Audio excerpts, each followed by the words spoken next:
and welcome to Bookspot. I'm Earl Weinberg. This time we will continue our reading of The Star Beast by Robert Heinlein. We find ourselves looking in on Mr. Greenberg, the assistant to Mr. Kiko, who is the Assistant Secretary of Spatial Affairs.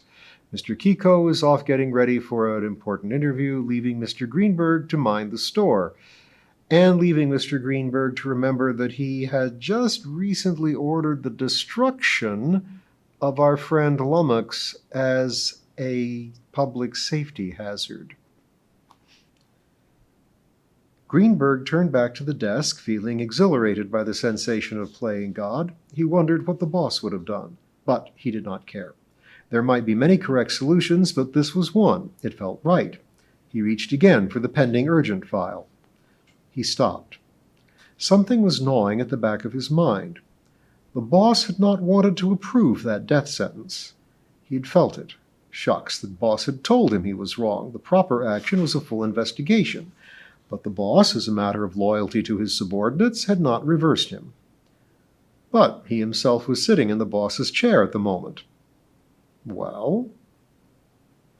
Was that why the boss had placed him here? To let him correct his own mistake? No, the boss was subtle but not omniscient. He would not have predicted that Greenberg would consider reopening the matter. Still, he called the boss's private secretary. Mildred? Yes, Mr. Greenberg? That brief and rec on that intervention I carried out, RT-0411 it was. It went out 15 minutes ago. I want it back. It may have been dispatched, she said doubtfully. The communications desk has been running only about 7 minutes behind demand today. There's such a thing as too much efficiency.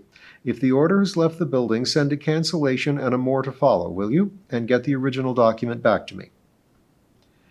Finally, he got to the pending urgent file. As Mr. Kiku had said, the jacket marked Ftaeml was not large. He found it subtitled Beauty and the Beast and wondered why. The boss had a sense of humor, but it veered so much that other people had a hard time following it.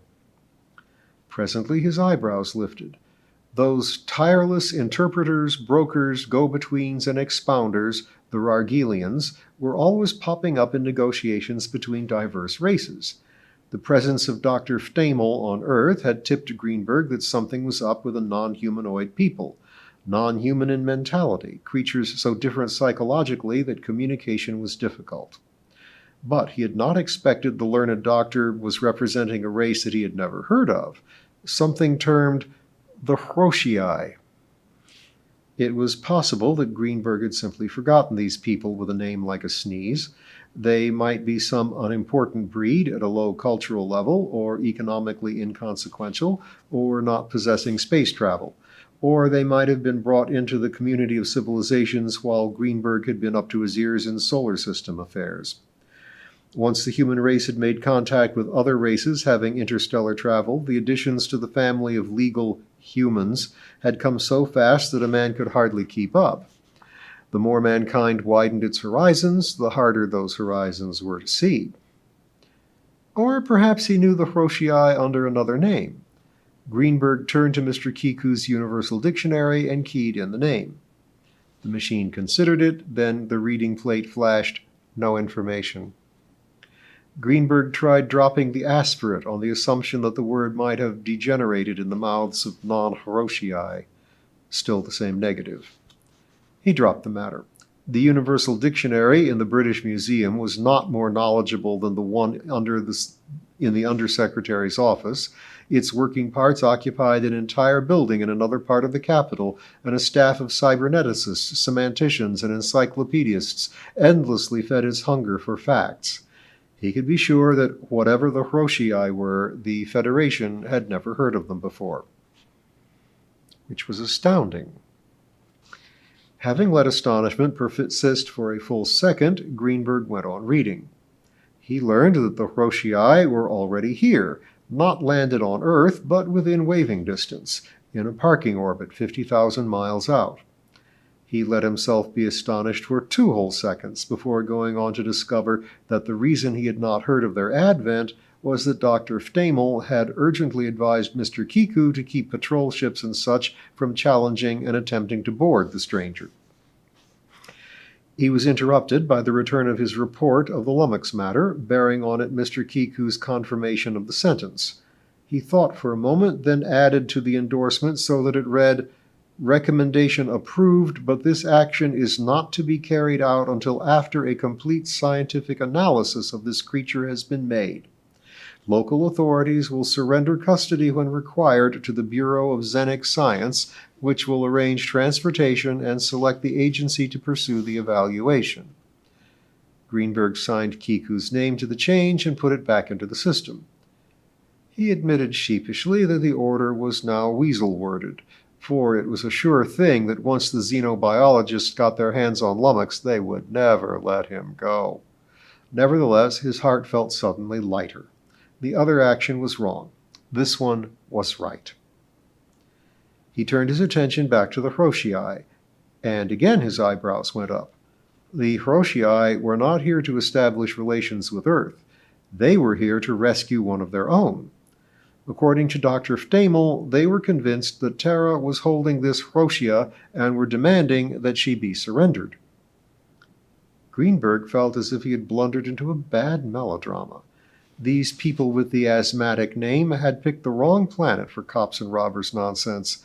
A non-human on Earth without a passport, without a dossier in the hands of the department, without an approved reason for visiting Earth, would be as helpless as a bride without a ration book. She would be picked up in no time. Idiot's delight, she could not even get through quarantine. Why didn't the boss simply tell them to take their wagon and go home? Besides, how did they figure she'd reached the surface of Earth? Walked? Taken a swan dive? Starships did not land. They were served by shuttles. He could just see her tackling the purser of one of those shuttles. "Excuse me, sir, but I am fleeing from my husband in a distant part of the galaxy. Do you mind if I hide under this seat and sneak down to your planet?" No ticky, no wushy, that's what the purser would say. Those shuttle companies hated deadheads. Greenberg could feel it every time he presented his own diplomatic pass. Something was niggling at him. Then he remembered the boss's inquiry. Did lummox have hands? He realized that the boss must have been wondering whether lummox could be the missing Hiroshia, since Hiroshii, according to Ftaeml, had 8 legs. Greenberg chuckled. Lummox was not the boy to build and operate starships. Not he nor any of his cousins. Of course, the boss had not seen lummox, and did not know how preposterous it was. And besides that, lummox had been here for more than 100 years. That would make him very late for supper. The real question was what to do with the Hiroshii now that they were in contact with them. Anything from out there was interesting, educational, and profitable to mankind once it was analyzed, and a race that had its own interstellar drive was sure to be all of that squared and cubed. No doubt the boss was kidding them along with the developing permanent relations. Very well, it was up to Greenberg to foster that angle and help the boss get past his emotional handicap in dealing with the Rargelian. He skimmed the rest of the report. What he had learned so far he had gotten from the synopsis. The rest was a transcript of Ftaeml's flowery circumlocutions. Then he handed the jacket back to the file and tackled the boss's work. Mr. Kiku announced himself by looking over his shoulder and saying, "That basket is as full as ever." "Oh, howdy, boss. Yes, but think of the shape it would be in if I hadn't torn up every second item without reading it." Greenberg moved from the chair. Mr. Kiku nodded. "I know. Sometimes I just check disapproved on all the odd-numbered ones." "Feeling better?" "Ready to spit in his face. What's a snake got that I haven't got more of?" "That's the spirit. Dr. Morgan is very adept. Try him sometime if your nerves ever act up."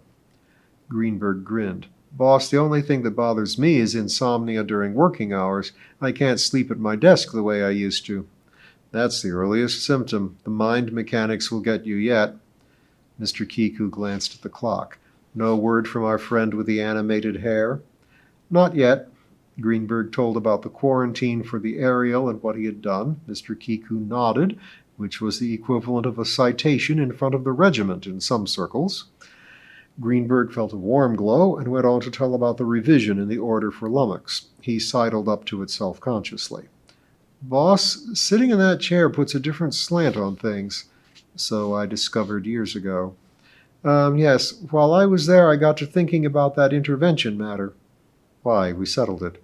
So I thought. Nevertheless, well, anyhow, he blurted out his change in the order and waited. Mr. Kiku nodded again. He considered telling Greenberg that it had saved him thinking up a face-saving way of accomplishing the same end, but decided not to. Instead, he leaned to his desk. Mildred, heard anything from Dr. Ftaeml? Just arrived, sir. Good. East Conference Room, please. He switched off and turned to Greenberg.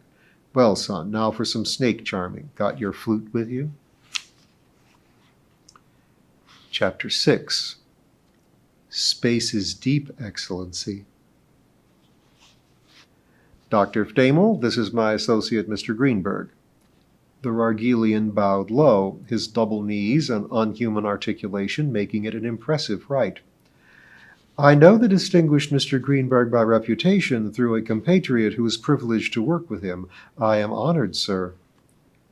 Greenberg answered with the same sort of polite amphigory the cosmic linguist had selected. I have long wished for the boon of experiencing in person the scholarly aura of Dr. Ftaeml, but I had never dared to let the wish blossom into hope. Your servant and pupil, sir. Mr. Kiku interrupted.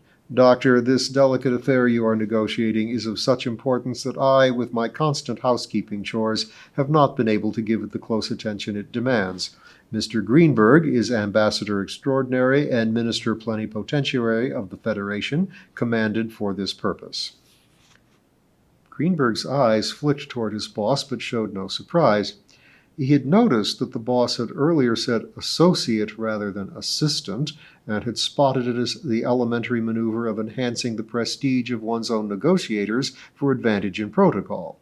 But he had not expected this sudden brevet. He was reasonably sure that Mr. Kiku had not bothered to have the rank approved by the council.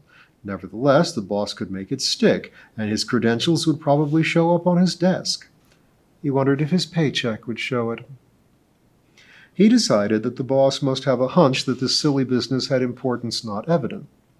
Or was he simply getting the Medusoid off his back? Dr. Ftaeml bowed again. Most gratifying to work with His Excellency. Greenberg suspected the Rargelian was not fooled. Nevertheless, it probably was really gratifying to him, since it implied that the Medusoid was himself of ambassadorial rank. An aide brought in refreshments. They stopped for ritual. Ftaeml selected a French wine, while Greenberg and Kiku chose, by Hobson's choice, the only Rargelian item available, some stuff called wine, though through failure of language, which looked like bread mushed into milk and tasted as if sulfuric acid had been added. Greenberg went through the motions of enjoying it while not letting it pass his lips. He noticed with respect that the boss actually consumed the stuff. The rite, common to 7 out of 10 civilizations, gave Greenberg time to size up Ftaeml. The Medusoid was dressed in an expensive parody of terrestrial formal clothes, cutaway jacket, lacy jabot, and striped shorts. It helped to hide the fact that while he was a bifurcate humanoid with 2 legs, 2 arms, and head at the top of an elongated trunk, he was not remotely human in any but the legal sense. But Greenberg had grown up in the presence of the great Martians, and had dealt with many other peoples since. He did not expect men to look like men, and had no prejudice in favor of human form. Ftaeml was, to his eye, handsome and certainly graceful. His dry, chitinous skin, purple with green highlights, was as neat as a leopard's pelt and as decorative. The absence of a nose was no matter, and was made up for by the mobile, sensitive mouth. Greenberg decided that Ftaeml must have his tail wrapped around him under his clothes in order to carry out the pretense that he looked like a terrestrial as well as being dressed like one. Rargelians would go to any trouble to conform to the ancient urbane rule that when in Rome, one should shoot Roman candles. The other Rargelian Greenberg had worked with had worn no clothes at all, since the people of Vega 6 wore none, and had carried his tail aloft like a proud cat. Thinking of Vega 6 made Greenberg shiver. He had found it necessary to bundle up to the ears. He glanced at the Medusoid's tendrils. Pshaw, they weren't snake-like. The boss must have a neurosis as big as a house. Sure, they were about a foot long and as thick as his thumb, but they didn't have eyes, they didn't have mouths or teeth, they were just tendrils. Most races had tendrils of some sort. What were fingers but short tendrils? Mr. Kiku put down his cup when Dr. Ftaeml set down his glass. Doctor, have you consulted with your principals? Sir, I have had that honor, and may I take this opportunity to thank you for the scout ship you so graciously placed at my disposal for the unavoidable trips back and forth from the surface of your lovely planet to the vessel of the people I have the privilege of assisting. It is, I may say, without casting any reflections on the great people I now serve, more suited to the purpose and more comfortable to one of my build than are the auxiliary craft of their vessel. Not at all. Glad to do a favor to a friend. You are gracious, Mr. Undersecretary. Well, what did they say? Dr. Ftaeml shrugged his whole body. It pains me to inform you that they are unmoved. They insist that their she-child be returned to them without delay. Mr. Kiku frowned. No doubt you explained that we don't have their missing child, have never heard of it, have no reason to think she has ever been on this planet, and strong reason to believe that she never could have been? I did. You will pardon my inurbanity if I translate their answer in crude terms, but unmistakable. He shrugged apologetically. They say you are lying. Mr. Kiku took no offense, being aware that a Rargelian, when acting as go-between, was as impersonal as a telephone. It would be better if I were lying. Then I could hand over their brat and the matter would be finished. I believe you, Dr. Ftaeml said suddenly. Thank you. Why? You used the subjunctive. Oh. Did you tell them that there were over 7,000 varieties of non-terrestrial creatures on Earth, represented by some hundreds of thousands of individuals, that of these individuals, some 30,000 are sentient beings, but of these sentient beings, only a very few have anything like the physical characteristics of your Roshii, and that all of those few we can account for as to race and planet of origin? I am Rargelian, sir. I told them all that and more in their own language, putting it more clearly than you could explain it to another Earthman. I made it live. I believe you. Mr. Kiku tapped the tabletop. Do you have a suggestion? Just a moment, put in Greenberg. Don't you have a picture of a typical Roshii? It might help. Roshiu, corrected Ftaeml, or in this case, Roshia. I am sorry, they do not use symbology of the picture type. Unfortunately, I am not equipped to take one of your pictures. An eyeless race? No, Excellency. Their sight is quite good, quite subtle, but their eyes and nervous systems abstract somewhat differently from yours. Their analog of pictures would be meaningless to you. Even I find it difficult, and my race is admitted to be the most subtle of all in interpretation of symbolic abstraction. If a Rargelian— he stopped and preened himself. Well, describe one to us. Use your justly famed semantic talents. A pleasure.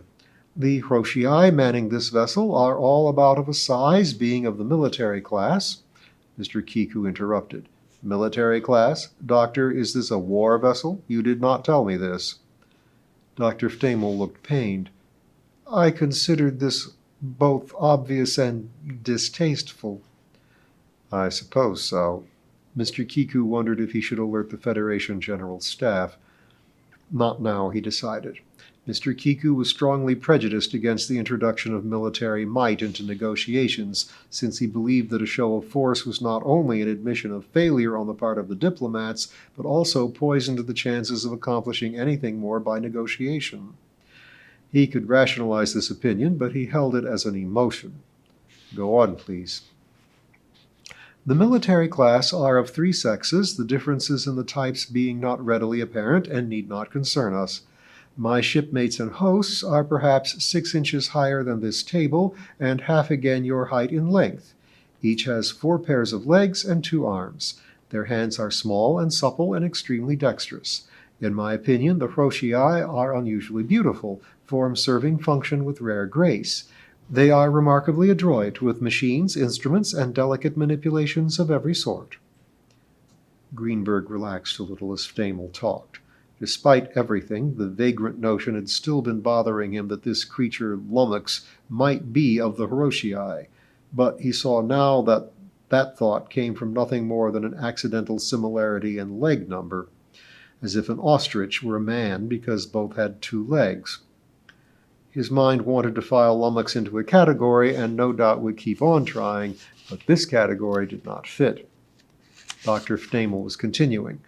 But the outstanding characteristic of the Rochii, not covered by these mere facts of size, shape, body structure, and mechanical function, is an overwhelming impression of great mental power. So overwhelming, in fact, the Medusoid chuckled in embarrassment, that I was almost persuaded to waive my professional fee and serve them as a privilege. Greenberg was impressed. These Rochii really must have something. The Rargelians, honest brokers though they were, would let a man die of thirst rather than tell him the local word for water unless cash was in hand. Their mercenary attitude had a quality of devoutness. The only thing, Ftaeml added, that saved me from this excess was the knowledge that in one thing I excelled them. They are not linguists. Rich and powerful as their own speech is, it is the only language they ever learn well. They are even less talented linguistically than is your own race. Ftaeml spread his grotesque hands in a gesture that was purely Gallic, or a perfectly studied imitation, and added, "So I repaired my self-esteem and charged twice my usual fee." He ceased talking. Mr. Kiku stared glumly at the table, and Greenberg merely waited. Finally Kiku said, "What do you suggest?" "My esteemed friend, there is only one course that is of any use. The Rochia they seek must be delivered up." "But we do not have this Rochia." Ftaeml simulated a human sigh. "That is regrettable." Greenberg looked at him sharply. The sigh did not carry conviction. He felt that Ftaeml regarded the impasse as somehow tremendously exciting, which was ridiculous. A Rargelian, having accepted the role of go-between, was invariably anxious that the negotiations be successful. Anything less than success caused them to lose face in their own eyes. So he spoke up. "Dr. Ftaeml, when you undertook this commission for the Rochii, did you expect that we would be able to produce this Rochia?" The creature's tendrils suddenly slumped. Greenberg cocked an eyebrow and said dryly, "No, I see that you did not. May I ask then why you accepted this commission?" Ftaeml answered slowly and without his usual confidence. "Sir, one does not refuse a commission of the Rochii. Believe me, one does not." These Rochii, Doctor, will you pardon me if I say that you have not yet conveyed to me a full understanding of these people? You tell us that they are mentally very powerful, so much so that a leading mind of a highly advanced race, yourself, is almost overwhelmed by them. You imply that they are powerful in other ways, that you, a member of a proud free race, must obey their wishes. Now, here they are in a single ship facing an entire planet, a planet so powerful that it has been able to create hegemony more extensive than any before in this portion of space. Yet you say it would be regrettable if we were not to satisfy their impossible demand? All that is true, Ftaeml answered carefully. When a Rargelian speaks professionally, I cannot disbelieve him. Yet I have this trouble believing. These super beings, why have we never heard of them? Space is deep, Excellency. Yes, no doubt there are thousands of great races that we of Earth have never met, will never meet. Am I to infer that this is also the first contact of your race with the Rochii? No, we have known of them longer than we have known of you. Eh? Greenberg glanced sharply at Mr. Kiku. He went on, "What are the relations of Rargel with Rochii, and why has this not been reported to the Federation?" Excellency, is that last question a rebuke? If so, I must answer that I am not acting for my government. No, Greenberg assured him. It was a simple inquiry. The Federation always seeks to extend its diplomatic linkage as far as possible. I was surprised to learn that your race, which claims friendship with ours, could know of a mighty civilization and not make that fact known to the Federation. May I say, Excellency, that I am surprised at your surprise. Space is deep, and my race have long been great travelers. Perhaps the Federation has not asked the right questions? As for the other, my people have no diplomatic relations, no relations of any sort with the mighty Hiroshii. They are a people who, as you say, mind their own business, and we are very happy to, as you would phrase it, stay out of their yard. It has been years, more than 5 of your centuries, since the last time a Hiroshige ship appeared in our skies and demanded service from us. It is better so. Greenberg said, I seem to be getting more confused the more I know. They stopped at Rargyle to pick up an interpreter instead of coming straight here? Not precisely. They appeared in our skies and asked if we had ever heard of you people. We answered that we knew you, for when the Hiroshii ask, they are answered. We identified your star, and I had the unsought honor to be chosen to represent them. He shrugged. Here I am. Let me add that it was not until we were deep in space that I learned the object of their search. Greenberg had made a note earlier of a loose end. Just a moment. They retained you. They started for Earth. They told you that they were searching for a missing Hiroshia. It must have been then that you decided this mission would fail. Why? Is it not evident? We Rargelians, in your lovely and precise idiom, are the greatest gossips in space. Perhaps you would say historians, but I mean something more lively than that. Gossips.